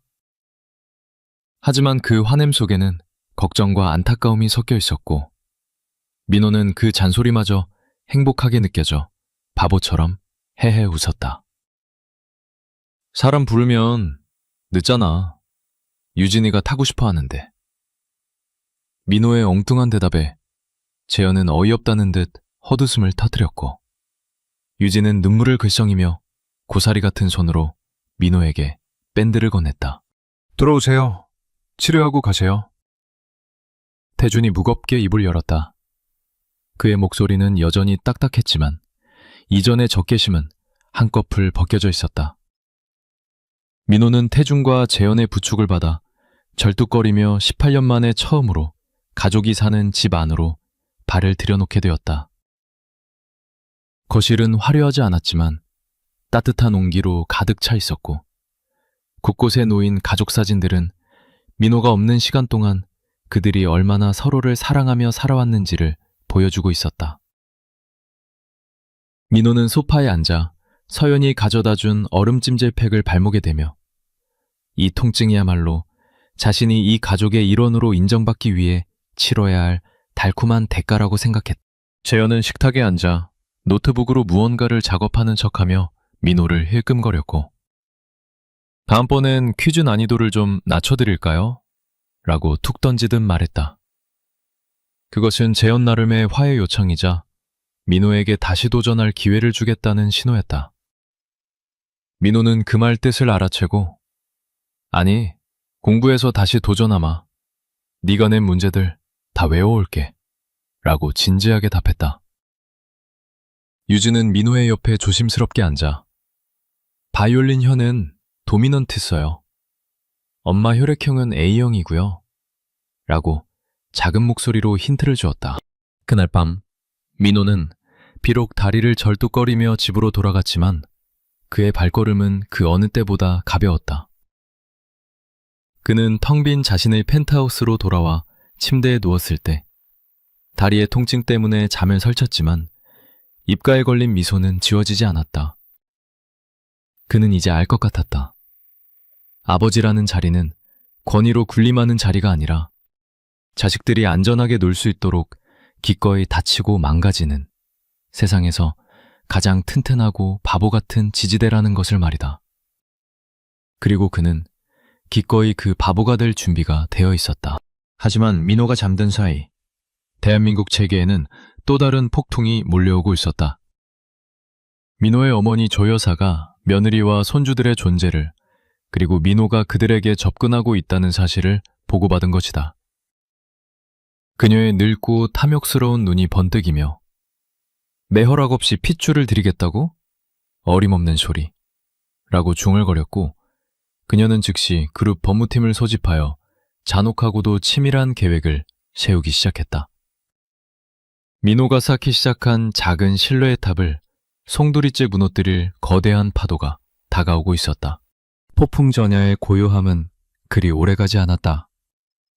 강민호가 성북동 저택의 문턱을 넘으며 가족이라는 이름의 따뜻함에 취해 있던 그 짧은 며칠이 지나자마자 대한민국 재계의 거목이자 비정한 모성으로 아들의 인생을 조종해온 조 여사가 마침내 그 서슬퍼런 발톱을 드러냈다. 그녀는 변호인단과 사설 경호원들을 대동하고 서윤의 회사가 위치한 강남 페헤란로의 빌딩 로비에 들이닥쳤고 그녀의 등장은 마치 점령군 사령관의 입성처럼 오만하고 위압적이었다. 회사의 보안 요원들이 제지하려 했으나 강성그룹 명예회장이라는 직함과 그 뒤에 버티고 선 거구의 사내들은 감히 범접할 수 없는 공포를 조성하며 길을 열게 만들었다. 서연은 CEO 집무실에서 긴급 임원회의를 주재하던 중 비서에 창백하게 질린 보고를 받고는 올 것이 왔음을 직감했다. 그녀는 떨리는 손을 책상 아래로 감추며 임원들을 내보냈고 깊은 심호흡으로 마음의 갑옷을 단단히 조여매며 18년 전 자신을 지옥으로 내밀었던 시어머니를 맞이할 준비를 했다. 집무실 문이 거칠게 열리고 조 여사가 들어섰을 때 그녀의 눈빛은 세월의 흐름에도 불구하고 여전히 날카롭고 탐욕스러웠으며 서윤을 바라보는 시선에는 인간에 대한 존중이 아닌 소유물에 대한 분노만이 가득 차 있었다. 조 여사는 자리에 앉지도 않은 채 서윤의 책상 위에 두꺼운 서류 봉투를 집어던졌고 그것은 친권 확인 및 양육권 청구 소송 소장이었다. 천박한 것이 감히 내 핏줄을 훔쳐서 18년이나 숨겨? 네가 그러고도 무사할 줄 알았느냐. 조 여사의 목소리는 낮았지만 소름 끼치는 냉기를 품고 있었고 그 말 한마디 한마디는 서윤의 가슴을 후벼 파는 비수가 되었다. 서윤은 꼿꼿한 자세를 유지하며 그 아이들은 어머님이 쓰레기 취급하며 버리라고 했던 생명들입니다. 이제 와서 핏줄 운운하시다니 기억력이 좋지 않으시군요. 라고 차분하게 맞받아쳤다. 하지만 조 여사는 코웃음을 치며 가난한 어미 밑에서 제대로 된 교육도 못 받고 자랐을 게 뻔해. 내가 데려다가 강성그룹의 후계자에 걸맞게 다시 개조할 것이다. 너는 아동학대와 사기 혐의로 감옥에나 가거라. 라고 뻔뻔스러운 협박을 늘어놓았다. 그때 소식을 듣고 한 걸음에 달려온 강민호가 땀 범벅이 된 채 집무실로 뛰어들어왔고 그는 아직 낫지 않은 다리를 절뚝거리며 어머니 앞을 가로막아섰다. 어머니, 지금 이게 무슨 짓입니까? 당장 그만두고 나가세요. 민호의 외침은 절박했지만 조 여사는 아들을 벌레 보듯 쳐다보며 지팡이로 민호의 정강이를 내리쳤다. 못난 놈. 계집 하나 관리 못해서 집안 꼴을 이렇게 만들어? 비켜라. 내 손주들은 내가 직접 챙긴다. 민호는 고통에 신음하면서도 물러서지 않고 아이들은 물건이 아닙니다. 제발 제 인생 망친 걸로 모자라 아이들 인생까지 건드리지 마세요. 라고 울부짖었다.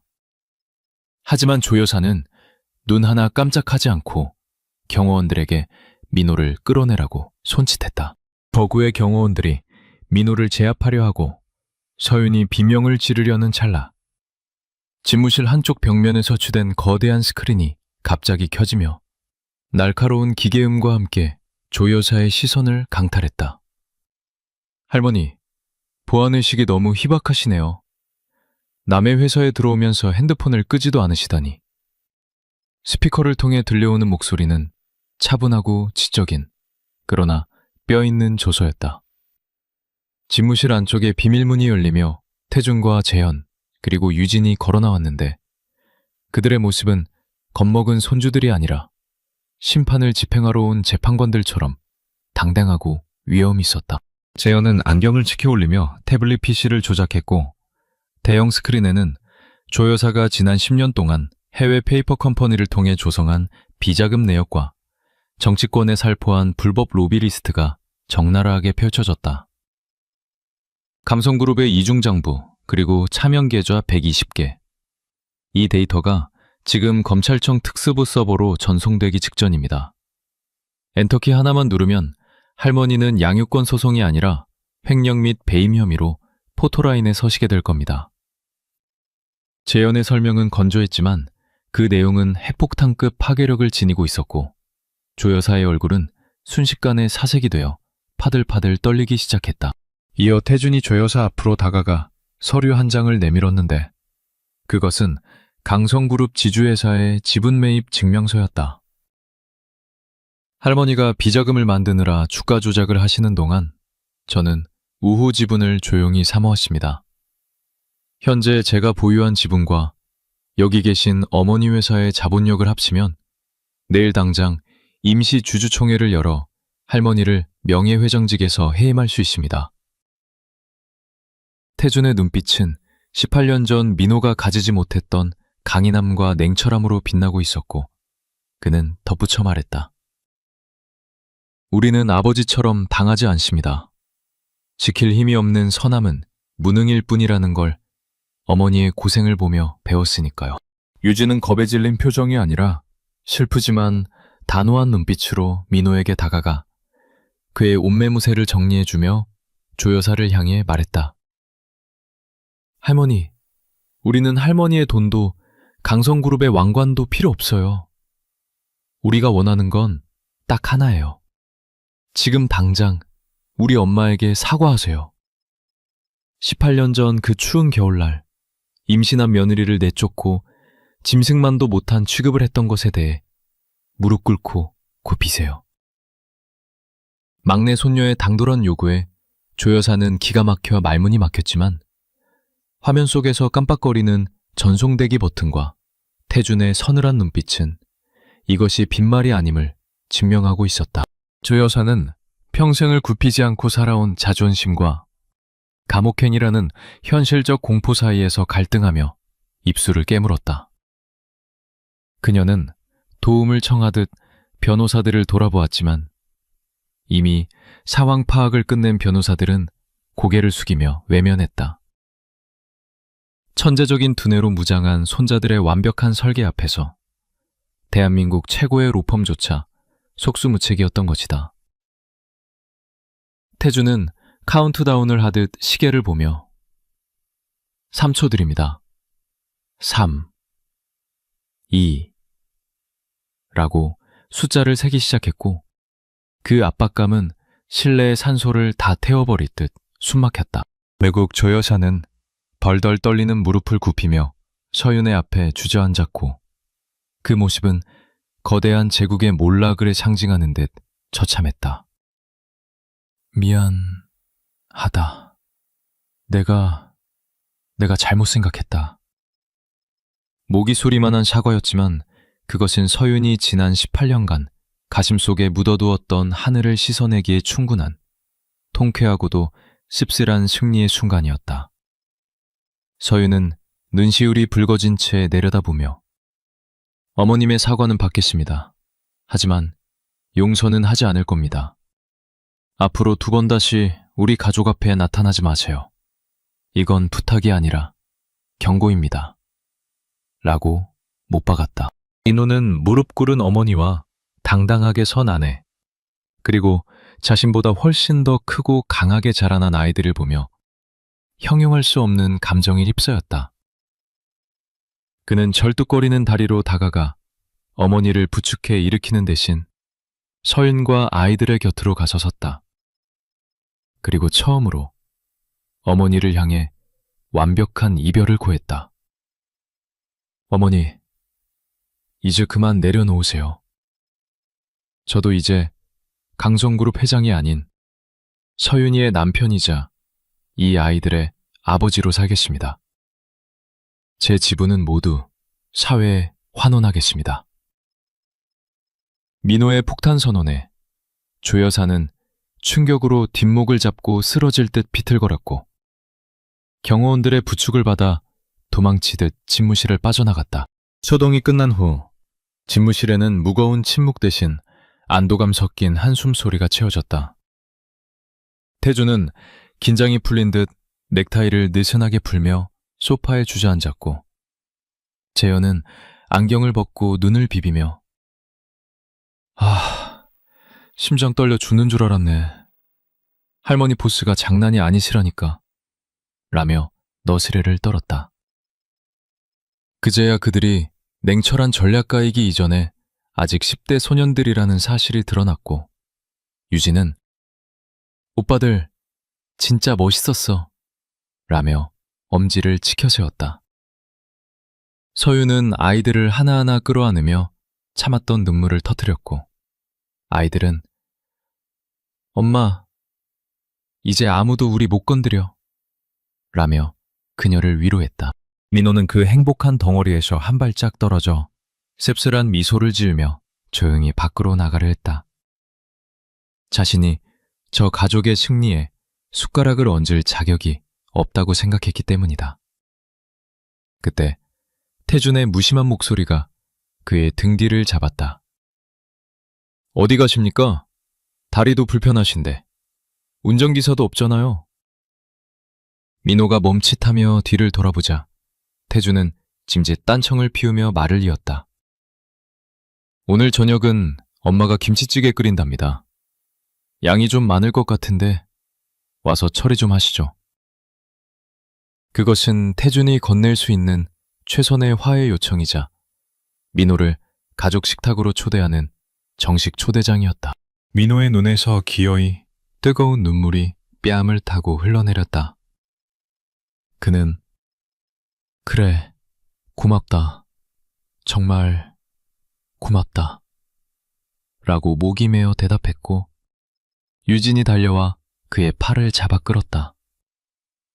아빠, 빨리 와요. 나 아까 그네 타다가 넘어질 뻔한 거 아빠 무용담으로 다시 들어야겠어. 재현도 피식 웃으며 노트북을 챙겼고 서윤은 젖은 눈으로 민호를 바라보며 고개를 끄덕였다. 비로소 강민호라는 남자의 18년 묵은 고독이 끝나고 진짜 인생이 시작되는 순간이었다.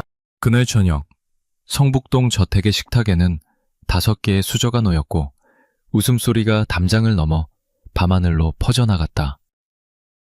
민호는 아이들이 서로 투닥거리는 모습을 보며 그리고 서윤이 챙겨주는 따뜻한 밥 한 숟가락을 넘기며 생각했다. 자신이 잃어버렸던 천국이 바로 이곳에 있었음을. 그리고 앞으로 남은 평생을 바쳐 이 천국을 지키는 문지기가 되겠노라고 다짐했다. 비록 다리는 욱신거렸고 재산의 절반은 날아갈 위기였지만 그는 난생 처음으로 세상 모든 것을 가진 부자가 된 기분이었다. 제주도의 푸른 바다가 한눈에 내려다 보이는 서귀포의 한 프라이빗 빌라. 그곳의 넓은 테라스에서는 대한민국 재계서열 5위의 강민호 회장이 땀을 뻘뻘 흘리며 숯불과 씨름하고 있는 진풍경이 벌어지고 있었다. 최고급 이탈리아 슈트를 벗어던지고 우스꽝스러운 꽃무늬 앞치마를 두른 그의 모습은 뉴스에서 보던 냉철한 기업가의 이미지와는 거리가 멀어도 한참 멀어 보였다. 그는 아빠의 도전이라는 이름 아래 가족들을 위한 바비큐 파티를 야심차게 준비했지만 최고급 한우 등심은 그의 서툰 불조절 탓에 거무튀튀하게 파들어가고 있었다. 연기가 피오르자 그는 당황하여 허둥지둥 집대를 휘둘렀고 그 모습은 마치 시트콤의 한 장면처럼 엉성하기 짝이 없었다. 테라스 의자에 앉아 이 광경을 지켜보던 장남 태주는 팔짱을 낀 채 깊은 한숨을 내쉬며 고개를 저었다. 회장님, 기업 경영보다 고기 굽는 게 더 어려우신가 봅니다. 벌써 20만 원어치를 숫덩이로 만드셨습니다. 태준의 날카로운 지적에 민호는 머쓱하게 웃으며 아니, 이게 숯이 좀 세서 그래. 다음 판은 기가 막히게 구워줄게. 조금만 기다려봐. 라고 변명했다. 태주는 퉁명스럽게 말했지만 1년 전만 해도 서리빨 같았던 그의 눈빛에는 이제 아버지에 대한 장난기와 은근한 애정이 섞여 있었다. 그는 자리에서 일어나 민호의 손에서 집게를 빼앗아 능숙하게 고기를 뒤집기 시작했다. 옆에서 태블릿 PC로 논문을 읽고 있던 차남 재현은 안경을 고쳤으며 무심한 말투로 거들었다. 아버지, 마이야르 반응을 완벽하게 일으키려면 표면 온도가 180도일 때 겉면을 빠르게 익혀야 해요. 지금처럼 자주 뒤집으면 육즙이 다 빠져나가서 고무 씹는 식감이 된다고요. 재현의 과학적인 잔소리에 민호는 알았다 알았어. 우리 집엔 시어머니가 둘이나 있어서 가장 노릇하기 힘들구나. 라며 너스레를 떨었다. 그 가장이라는 단어가 주는 묵직한 울림에 재현은 피식 웃음을 터뜨렸고 민호의 어깨를 슬쩍 치며 지나갔다. 막내딸 유진은 선베드에 누워 이 모든 상황을 동영상으로 촬영하며 깔깔거리고 있었는데 그녀의 웃음소리는 제주의 바람보다 더 상쾌하게 울려 퍼졌다. 아빠, 지금 표정 진짜 웃겨. 이거 인스타그램에 올리면 강성그룹 주가 폭락할지도 몰라. 유진의 장난 섞인 협박에 민호는 카메라를 향해 V자를 그려 보이며 주가 좀 떨어지면 어때? 우리 딸이 웃으면 그걸로 된 거지? 라고 대답했다. 민호는 이제 기업의 주가나 세간의 평판보다 아이들의 미소 하나가 자신의 인생에서 훨씬 더 중요한 가치임을 본능적으로 깨닫고 있었다. 서윤은 주방에서 신선한 쌈채소와 과일을 준비해 나오다가 이 평화롭고 소란스러운 풍경을 보며 가슴이 벅차오르는 것을 느꼈다. 1년 전만 해도 상상조차 할 수 없었던 그림이었다. 민호는 약속대로 회장직에서 물러나 전문 경영인 체제를 도입했고 자신의 지분 상당 부분을 사회환원과 아이들이 주도하는 장학재단에 기부했다. 그는 이제 회장님이라는 직함보다 수수바빠라는 타이틀을 더 소중히 여기며 지난 18년의 공백을 메우기 위해 처절하리만큼 성실하게 노력하고 있었다. 서윤은 민호의 등에 흐르는 땀방울이 그 어떤 다이아몬드보다 값지게 느껴졌다. 식사가 시작되자 식탁 위에는 웃음꽃이 끊이지 않았고 대화의 주제는 주식이나 부동산이 아닌 서로의 소소한 일상들로 채워졌다. 태주는 자신이 운영하는 투자회사가 최근 지원한 스타트업의 성공 사례를 이야기했고 재현은 곧 열릴 국제 해킹 방어대회 준비 과정을, 유진은 다음 달 예정된 자선 연주의 곡 목록을 제잘거렸다. 민호는 아이들의 이야기를 하나도 놓치지 않으려는 듯 귀를 기울이며 연신 고개를 끄덕였고 자신이 모르는 전문 용어가 나오면 그게 무슨 뜻이니? 라고 물으며 배우려 노력했다. 과거에 독단적이고 권위적이었던 강민호는 그 어디에도 없었다. 저녁 식사가 끝나고 해가 뉘엿뉘엿 저물어갈 무렵 민호와 서윤은 아이들을 남겨두고 해변 산책로를 따라 천천히 걸었다.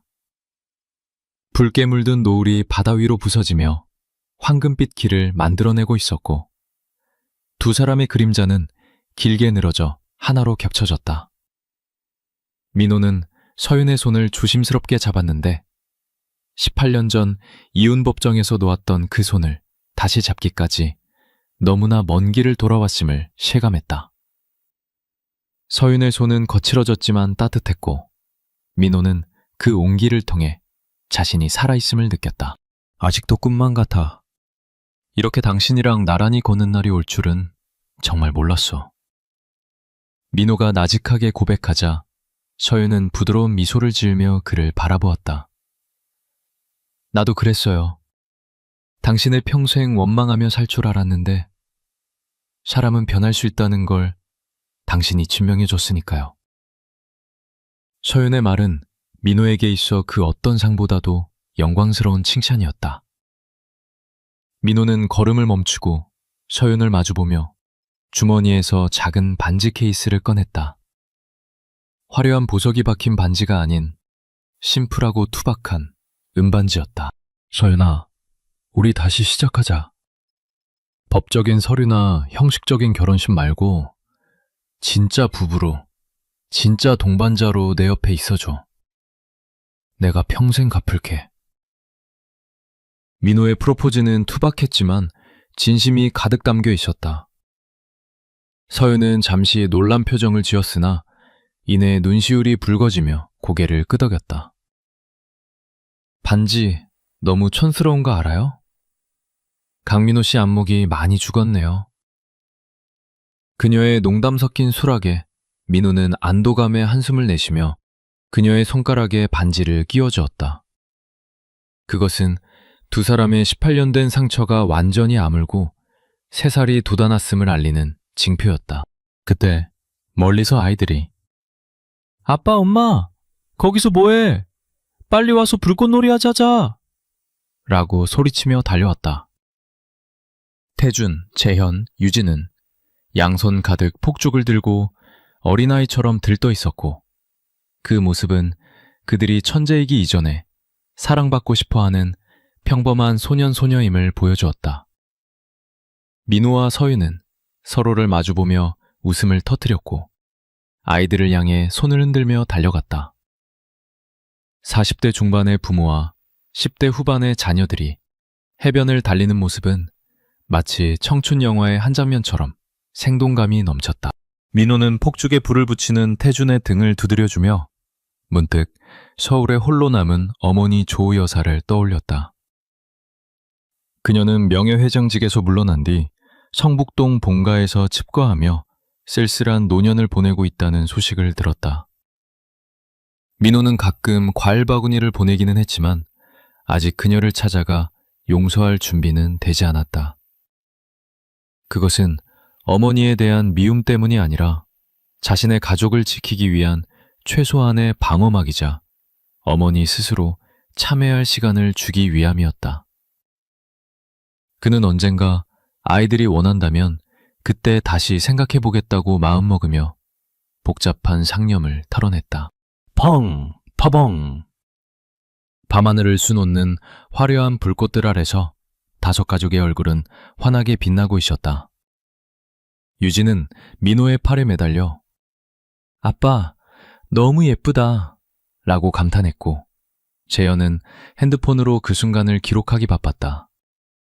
태주는 짐짓 무심한 척했지만 슬쩍 민호의 옆으로 다가와 아버지, 다음 주에 제 회사 투자 설명회가 있는데 시간 되시면 오셔서 조언 좀 해주세요 라고 툭 던졌다. 그 말은 태준이 민호를 사업 선배이자 인생의 멘토로 인정하기 시작했다는 뜻이었고 민호는 가슴이 벅차올라. 그럼 당연히 가야지. 내 모든 노하우를 다 전수해주마 라고 힘차게 대답했다. 폭죽이 모두 타들어가고 고요한 파도 소리만 남았을 때 민호는 가족들을 한데 모아놓고 잠시 하늘을 올려다보았다. 수많은 별들이 쏟아질 듯 빛나고 있었고 그는 지난 18년의 고통과 시련이 어쩌면 오늘 이 순간의 행복을 완성하기 위한 긴 터널이었을지도 모른다는 생각이 들었다. 그는 이제 더 이상 성공을 통장 잔고나 빌딩의 높이로 측정하지 않았다. 그의 성공은 지금 자신의 옆에서 숨쉬고 있는 아내의 편안한 미소와 새 아이들이 자신을 바라보는 신뢰 어린 눈빛. 바로 그것이었다. 자, 이제 들어가자. 밤바람이 차다. 민호가 말하자 가족들은 자연스럽게 서로의 어깨를 감싸고 빌라를 향해 걸음을 옮겼다. 민호는 서윤의 어깨를 감싸고 서윤은 유진의 손을 잡고 유진은 재현의 팔짱을 끼고 재현은 태중과 어깨동무를 한 채 5사람은 하나의 거대한 덩어리가 되어 모래사장 위에 긴 발자국을 남겼다. 그 뒷모습은 그 어떤 명화보다 아름다웠고 지나가던 사람들조차 걸음을 멈추고 그 완벽한 가족의 모습을 부러운 눈길로 바라보았다. 민호는 걷다가 문득 뒤를 돌아보았다. 어둠 속에 남겨진 그들의 발자국은 파도에 씻겨 사라지겠지만 그들이 함께 걸어갈 미래는 이제부터 시작이라는 확신이 들었다. 그는 다시 앞을 향해 고개를 돌리며 속으로 조용히 맹세했다. 내 남은 생을 바쳐 너희들의 우산이 되고 등대가 되어주마. 사랑한다, 나의 가족. 그의 눈가에 맺힌 눈물은 슬픔이 아닌 벅찬 기쁨의 결정체였다. 밤하늘의 별들이 그들의 앞길을 축복하듯 더욱 밝게 빛나고 있었다. 3년 후, 감태준이 이끄는 투자회사는 아시아 최대 규모로 성장했고 강재현은 최연소로 MIT 교수로 임용되었으며 감유진은 카네기홀에서 데뷔 리사이트를 성공적으로 마쳤다. 그리고 그 모든 영광의 순간마다 관객석 정중앙에는 백발이 희끗해진 강민호와 여전히 우아한 이서윤이 손을 꼭 잡고 앉아 있었다. 사람들은 그들을 기적의 가족이라 불렀지만 민호에게 그들은 그저 나의 정보일 뿐이었다. 성국동 저택의 거실에는 18년 전 찢어졌던 가족 사진 대신 5 식구가 활짝 웃고 있는 새로운 가족 사진이 걸려 있었고 그 사진 아래에는 사랑, 그 위대한 회기라는 작은 문구가 적혀 있었다.